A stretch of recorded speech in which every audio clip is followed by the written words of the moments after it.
السلام علیکم ناظرین، ایپیسوڈ نمبر 3 کے ساتھ حاضر ہوں۔ الزام۔ تو کون تھا وہ جس کو دیکھ کر ماہی کا اتنا شدید رد عمل تھا؟ کیا احسن خان؟ مگر سوال یہ ہے، آخر کیا رشتہ ہے ماہی کا احسن صاحب سے؟ کیا احسن صاحب ماں کے ساتھ ساتھ ماہی کا بھی مجرم ہے، یا پھر وہ دونوں ایک ہی ہیں؟ کیا ماہی ہی احسن صاحب کی ماں ہے؟ عدنان اپنے کمرے میں بیٹھا ماہی کو سوچے جا رہا تھا اور خود بخود مسکرائے جا رہا تھا۔ اس کے چہرے کے پل پل بدلتے زاویے اس کے دل کی عکاسی کر رہے تھے۔ اس کے چہرے سے صاف عیاں تھا کہ وہ اس وقت کن لمحات کو سوچ رہا ہے۔ پاگل لڑکی، کیا ہے وہ چھوٹی سی نکچڑی لڑکی، اور میں یہاں اس کا دیوانہ بنا اسی کو سوچے جا رہا ہوں۔ کبھی پیار سے دو بول نہیں بولے، ہم نے جب بھی ملے بس جھگڑتے ہی رہے ہیں، پر ہائے رے یہ دل تو صرف اسی کو چاہتا ہے، پر خیر کوئی نہیں۔ عدنان، وہ کہتے ہیں نا، جہاں چاہ ہے وہاں راہ ہے، تیری بھی کوئی نہ کوئی راہ نکل ہی آئے گی عدنان، پر فرق صرف اتنا سا ہے کہ تیری راہ کی سب سے بڑی رکاوٹ از خود مہاپارہ خان ہی ہوگی۔ عدنان اپنے ہی خیالات میں ڈوبا ہوا تھا۔ اس کے تو وہم و گمان میں بھی نہ ہوگا کہ اس کی ماہی اس وقت کس قدر اذیت سے دوچار ہے، کتنی تکلیف میں ہے، اور تکلیف پہنچانے والا کوئی اور نہیں، اس کا جان سے پیارا ماموں ہے۔ لیکن قابل غور طلب بات یہ تھی کہ آخر ایسا کیا راز ہے جو ماہی اپنے سینے میں دفن کیے بیٹھی ہے؟ آخر آج اس کی اس حالت کا ذمہ دار کون ہے؟ کیا احسن خان؟ مگر ایسا بھی کیا تعلق ہے ماہی کا احسن صاحب سے؟ کیوں آج وہ ان کو دیکھ کر اتنا بکھر گئی، اتنا ٹوٹ گئی؟ کیا وہ واقعی میں احسن صاحب کو دیکھ کر ایسے بکھری تھی، یا کوئی اور تھا؟ آخر کیا راز ہے ماہی کا؟ کون ہے ماہی؟ یہ تو وقت ہی بتائے گا، اور وقت شاید بہت کچھ بتانے اور سکھانے آنے والا ہے۔ نہیں نہیں، وہ نہیں آ سکتے دوبارہ۔ ماہی، ماہی میرا بچہ، کیا ہوا؟ کون آ گیا؟ ماہی، ماہی۔ ماہی مسلسل خواب میں چیخ چلا رہی تھی، تکیے پر اپنا سر پٹک رہی تھی، اپنے بالوں کو اپنے ہاتھوں کی مٹھی میں جکڑے خود کو اذیت پہنچا رہی تھی۔ آج اس کو اس طرح دیکھ کر کسی کو بھی اس پر نفسیاتی ہونے کا خدشہ ہو سکتا تھا۔ نہ جانے کون تھا وہ ظالم جس نے معصوم سی بچی کو اس حال میں پہنچا دیا تھا۔ دماغ فقط ایک ہی سوال پر اٹک چکا تھا، آخر کون تھا وہ جس کو دیکھ کر ماہی کا اتنا شدید رد عمل تھا؟ سوال ہزاروں تھے، مگر جواب صرف مہاپارہ کے پاس تھا، اور مہاپارہ، وہ تو اس وقت مانو خدا سے بیگانہ تھی۔ وہ کسی سوال کا کیا جواب دیتی؟ ماہی کی مزید بگڑتی حالت سے گھبرا کر اس کی ماں نے سنان کو آواز لگائی۔ مورے کیا؟ ابھی سنان کے الفاظ منہ میں ہی تھے کہ ماہی کو دیکھ کر وہ اس کی جانب لپکا۔ ماہی بچے دیکھو، میں ہوں سنان، ماہی دیکھو میری طرف، گڑیا، ماہی آپ کا بھائی آپ کے پاس ہے، بچے ہوش کرو۔ سنان مسلسل ماہی کو جھنجھوڑ رہا تھا، اس کے چہرے کو تھپک تھپک کر اس کو ہوش دلا رہا تھا، کیونکہ اس وقت سب سے اہم ماہی کا ہوش میں آنا تھا۔ افسوس کہ آج 12 سال بعد پھر وہی منظر دہرایا گیا تھا۔ ماہی اس دن بھی ریزہ ریزہ ہوئی تھی، اور آج بھی پھر شاید کہانی دہرائی جانی تھی، اور کردار بھی۔ سنان مسلسل ماہی کو جگانے کی اپنی کوشش کر رہا تھا۔ آج شاید ایک بیٹی کے ساتھ ساتھ ایک ماں بھی بکھر گئی تھی۔ ایک طرف کو گمسم بیٹھی وہ عورت کہیں سے بھی ایک مضبوط خاتون نہ لگ رہی تھی، جانے اپنے بچوں پر کڑے وقت میں چھاؤں کی تھی۔ ان کی حالت کا اندازہ تو ہر کوئی بآسانی لگا سکتا تھا۔ وہ ایک ایسے بے بس اور لاچار ماں تھی جو اپنی اکلوتی جوان بیٹی کو اس حال میں تڑپتا ہوا دیکھ رہی تھی۔ آج سے نہیں، برسوں سے، مگر وہ کچھ بھی نہیں کر سکتی تھی سوائے اپنی اولاد کی بے بسی پر ماتم کرنے کے، اس کی بے بسی کا تماشا دیکھنے کے۔ ان حالات پر تو کسی کا بھی کلیجہ منہ کو آ سکتا تھا۔ وہ تو پھر نازک مزاج مہنور تھی، وہ جس سے کبھی کسی نے اونچی آواز میں بات بھی نہ کی تھی، لیکن پھر ایک کالی رات نے ان سے ان کا سب کچھ چھین لیا، ان کی خوشیاں، ان کا مان، ان کا غرور، اور وہ فقط خاموش تماشائی بنی دیکھتی رہیں۔ بھائی وہ آ گئے ہیں بھائی۔ نہیں وہ نہیں آ سکتے، آپ نے کہا تھا وہ نہیں آئیں گے کبھی، لیکن وہ آ گئے ہیں، وہ پھر سے آ گئے ہیں بھائی۔ ماہی کی آنکھیں خوف کی شدت سے خطرناک حد تک سرخ ہو چکی تھیں، اس کی آنکھیں خوف کی شدت سے پھیل چکی تھیں۔ خوف احسن خان کا نہیں تھا، خوف اپنی ماں کو کھونے کا تھا۔ وہ جانتی تھی کہ اس کی ماں نے اس ساری دنیا میں اس ایک شخص کو دل و جان سے چاہا تھا، اور پھر یہ تو دنیا کا اصول ہے نا کہ جس کو دل و جان سے چاہا جاتا ہے وہ پھر جان کے در پہ بھی لازم آتا ہے۔ کون آ گیا ہے ماہی؟ مہنور کو اپنی آواز کسی گہری کھائی میں سے آتی ہوئی محسوس ہو رہی تھی، کیونکہ کہیں نہ کہیں وہ بھی یہ بات جان چکی تھی کہ کون یہ نام لیتے ہوئے اس کی آنکھوں میں خوف نہیں تھا، بلکہ غصہ تھا، نفرت تھی، انتقام کی آگ تھی۔ ایک پل کے لیے اس کی آنکھوں میں جھانک کر مہنور بھی لرز گئی تھی۔ آخر کیوں نہ لرزتی ایک ماں اپنی ہی جوان اولاد کی آنکھوں میں اس کے سگے باپ کے لیے نفرت اور انتقام کی آگ دیکھ کر۔ ماہنور نے زور سے آنکھیں میچ کر کھولی تھیں۔ وہاں موجود تینوں نفوس خاموش تھے، گویا سکتے کی حالت میں ہوں۔ اس ایک نام نے انہیں ایسی چپکی لگا دی تھی گویا سانپ سونگھ گیا ہو۔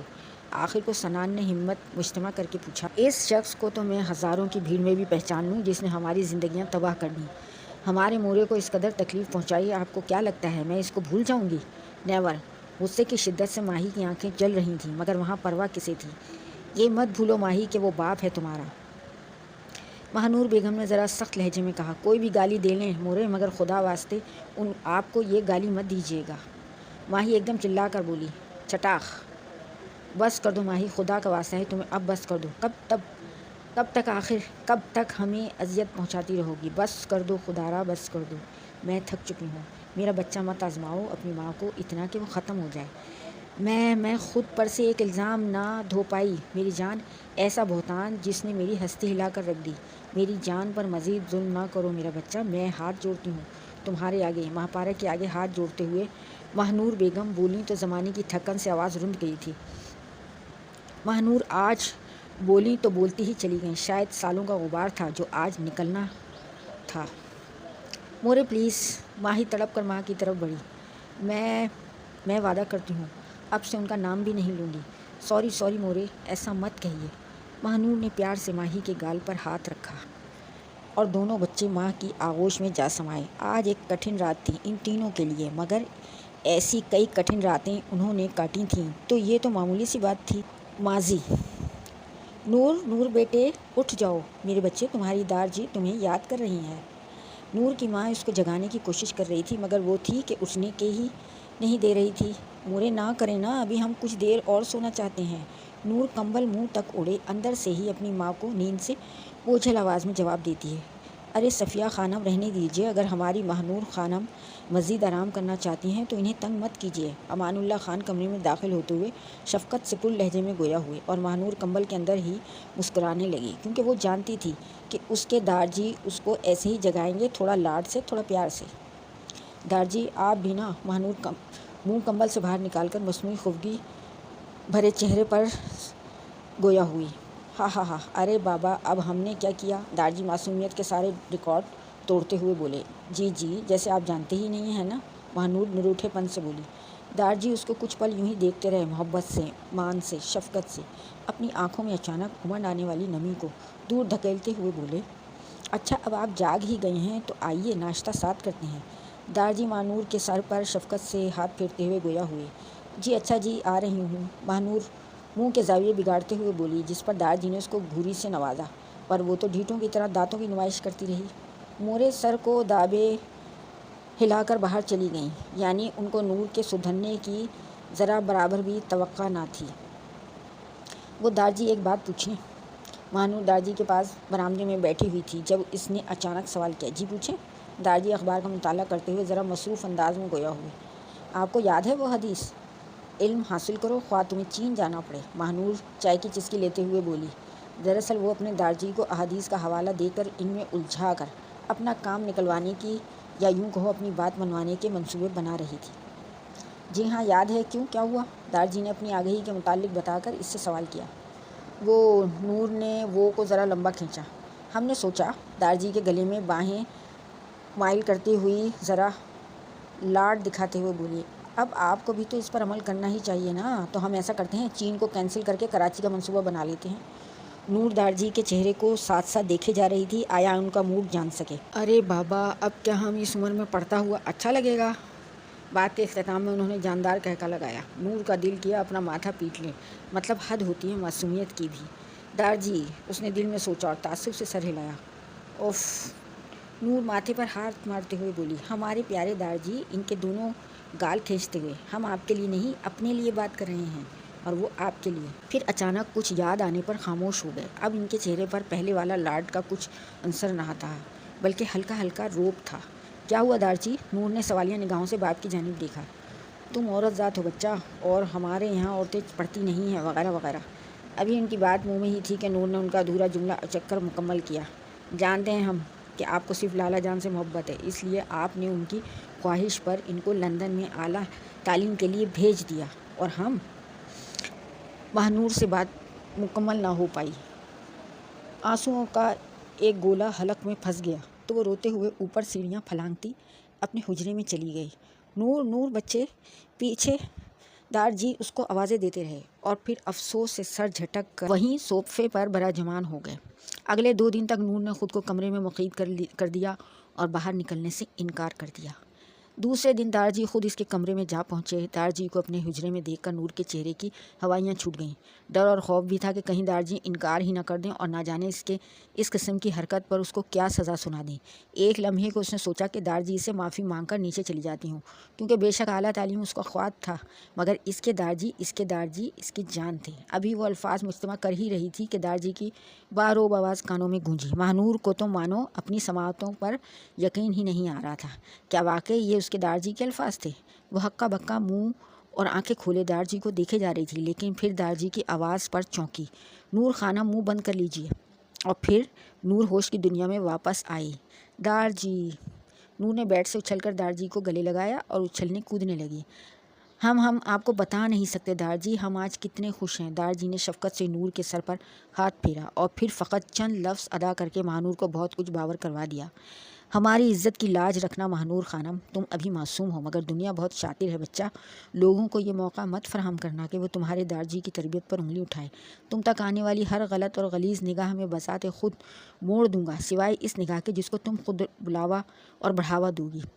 عورت کی عزت سفید چادر کی طرح ہوتی ہے ماہنور، ذرا سی کیچڑ اس کو ہمیشہ کے لیے میلا کر دیتی ہے۔ ہم نے آج تک تم سے کچھ نہیں مانگا، فقط اپنی چادر کی اور اپنے باپ کی پگڑی کی حفاظت کرنا میری گڑیا۔ کسی سے کبھی نرم لہجے میں گفتگو مت کرنا۔ تم یہ مت سمجھنا کہ تمہارے دار جی تمہیں بدتمیزی سکھا رہے ہیں۔ یہ سب اس لیے بتا رہا ہوں تاکہ میں امتیازی فرق کیا جا سکے، تاکہ تم پہچانی جا سکو۔ امید ہے میری رانی خود کو رانی ہی رکھے گی۔ نور کافی دیر کچھ بھی بولنے کی حالت میں نہ تھی، لیکن پھر گویا ہوئی۔ دار جی، اپنی نور کی ثابت قدمی کے لیے دعا گو رہیے گا۔ ہماری ہر دعا کا محور تم ہو مارا دختر۔ اور اگلے ہی دن ماہنور خانم پوری شان و شوکت کے ساتھ خان حویلی سے شہر کے لیے رخصت ہو گئی۔ ایسی ہی تھی ماہنور، ہر دل عزیز، ہر کسی کی محبت کے سائے میں پروان چڑھنے والی، مگر مجال ہے کسی نے کبھی مگر اس دنیا میں ناز و پلیاں بابا کی ہی لاڈلیاں رول دی جاتی ہیں، مگر اب یہ تو وقت ہی بتائے گا کہ اس ناز و پلی کے ساتھ یہ دنیا کیا کرتی ہے۔ کیا نور اپنے کہے پر ڈٹی رہے گی؟ کیا واقعی وہ اس رنگین دنیا میں ثابت قدم رہ پائے گی، یا یہ سفاک دنیا اس کو اپنی سفاکی سے نگل جائے گی؟ یونیورسٹی کے پہلے دن ماہنور بہت خوش تھی۔ آخر کو اس کی خواہش پوری ہونے جا رہی تھی، وہ ڈاکٹر بننے والی تھی۔ حویلی سے کراچی آتے ہی اس نے ڈٹ کر محنت کی اور اپنا انٹری ٹیسٹ پاس کیا۔ اس دن دار جی نے پورے گاؤں میں مٹھائیاں تقسیم کروائیں۔ آخر کو گاؤں کے سردار کی اکلوتی بیٹی تھی اور پھر گاؤں کی پہلی لڑکی شہر تعلیم حاصل کرنے گئی تھی۔ امتیازی نمبروں سے پاس بھی ہوئی تھی۔ آسمانی رنگ کی کلیوں والی فراک جس پر ہلکے جامنی رنگ سے کڑھائی کی گئی تھی اور چوڑی دار پاجامہ اس کو پہننے والے کی قدر و قیمت کا اندازہ بخوبی دے رہا تھا۔ اس پر ماہنور کا دودھیا رنگ، لمبی موٹی کالی رات کی اندھیری جیسی گہری آنکھیں، نازک نین نقش، گویا فرصت سے بیٹھ کر تراشا گیا ہو۔ وہ تمہاری گہری کالی آنکھیں، وہ کالی رات کا منظر۔ احسن خان، جو کہ شہر کے جانے مانے بزنس ٹائکون کمال خان کے اکلوتے بیٹے، بے انتہا وجیح شخصیت، سامنے والی کو زیر کر دینے والی آنکھیں، وجاہت کا شاہکار تھا۔ آپ نے مجھے کچھ کہا؟ سنیے۔ احسن خان، جو کہ شہر کے جانے مانے بزنس ٹائکون کمال خان کے اکلوتے بیٹے، بے انتہا وجیح شخصیت، سامنے والی کو زیر کر دینے والی آنکھیں اور انداز، بلا شبہ وہ مردانی وجاہت کا شاہکار تھا۔ آپ نے مجھے کچھ کہا؟ بلا شبہ ماہنور خوبصورت ہونے کے ساتھ ساتھ بہت سخت بھی تھی، مگر ایک لمحے کو تو اس کی نگاہیں بھی احسن خان پر ٹک گئی تھیں۔ استغفر اللہ، اس نے من ہی من میں خود کو کوسا، کیونکہ ان کے خاندان میں یہ روایت نہ تھی کہ کسی غیر مرد کو یوں آنکھ بھر کر دیکھا جائے، اوپر سے خدا کا خوف بھی تھا۔ جی کیا کہا آپ نے؟ احسن نے ماہنور کا بڑبڑانا محسوس کر کے وضاحت چاہی۔ نہیں کچھ نہیں، وہ ہم پوچھ رہے تھے کہ میڈیکل ڈپارٹمنٹ کہاں ہے؟ نور نے صاف سیدھی بات پوچھی۔ ڈپارٹمنٹ کا تو میں بتا دوں، مگر یہ ہم کون ہے؟ آپ کے ساتھ تو کوئی بھی نہیں ہے غالباً۔ احسن آگے پیچھے دیکھتے ہوئے گویا ہوئے کجا کسی کو تلاش رہے ہوں۔ ماہنور کچھ دیر تو الجھ گئی، مگر پھر سمجھ آنے پر بولی، ہم خود کو کہتے ہیں، ہم پٹھان ہیں نا۔ احسن خان کچھ دیر تو ان کی معصومیت پر ان کو ٹکٹکی باندھے دیکھنے لگے، مگر پھر اپنے دوستوں کی ہوٹنگ اور ہنسنے کی آواز پر ہوش میں آئے اور مسکرانے لگے۔ آپ سب ہم پر ہنس رہے ہیں، ہمت کیسے ہوئی آپ سب کی؟ ہاں، ماہنور اپنی پٹھانوں والی بولی میں گویا ہوئی۔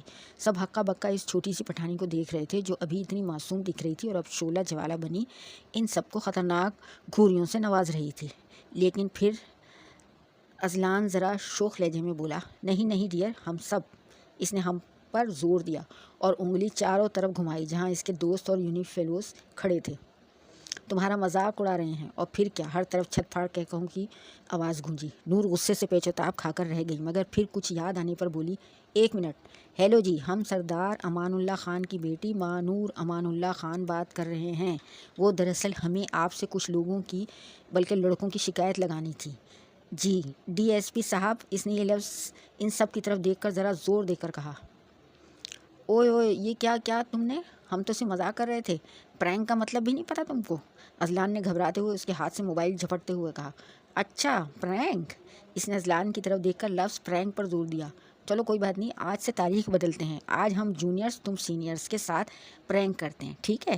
نور نے باقی اپنے ساتھیوں جن کا آج پہلا دن تھا کو دیکھ کر کہا۔ ہاں ہاں ٹھیک ہے۔ اوئے پاگل ہو گیا ہے کیا؟ خود تو پھنسے گا، ہمیں بھی پھنسائے گا۔ اذلان کی بات پر اس کے دوست نے اس کو گھرکا۔ صفوان چپ کر، ورنہ یہ پٹھانی تجھے جیل کی ہوا لازمی کھلائے گی۔ اور پھر وہاں موجود تمام لڑکے بشمول احسن خان مرغا بنے دکھائی دیے۔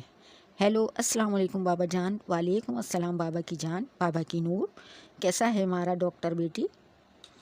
آپ بھی نا بابا جان، ابھی کہاں سے ہم ڈاکٹر بن گئے؟ ابھی تو ہمارا پہلا دن تھا، ابھی تو 5 سال اور ہیں، پھر آپ کی ماہنور خانم ڈاکٹر ماہنور خانم کہلائے گی انشاءاللہ، ماہنور نے پرعزم انداز میں کہا۔ انشاءاللہ، ہمیں یقین ہے ہمارا بیٹی ہمارا سر فخر سے بلند کرے گا۔ کچھ دیر خاموشی رہی تو ماہنور نے بابا جان کو پکارا۔ کیا بات ہے بابا، آپ خاموش کیوں ہو گئے؟ کیا افسردہ ہیں؟ ماہنور نے سوال داغا۔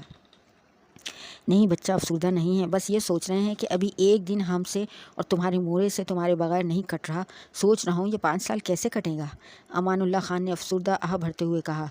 کہاں ان سے اپنے بیٹے کے بغیر گزارا مشکل تھا اور اب اپنی بیٹی کو بھی خود سے اتنا دور محض تعلیم کے حصول کے لیے بھجوا دیا۔ ارے بابا جان، ہم آتے جاتے رہیں گے نا آپ سے ملنے، اگر اب آپ ایسے افسردہ ہو گئے تو ہم سے گزارا کیسے ہوگا؟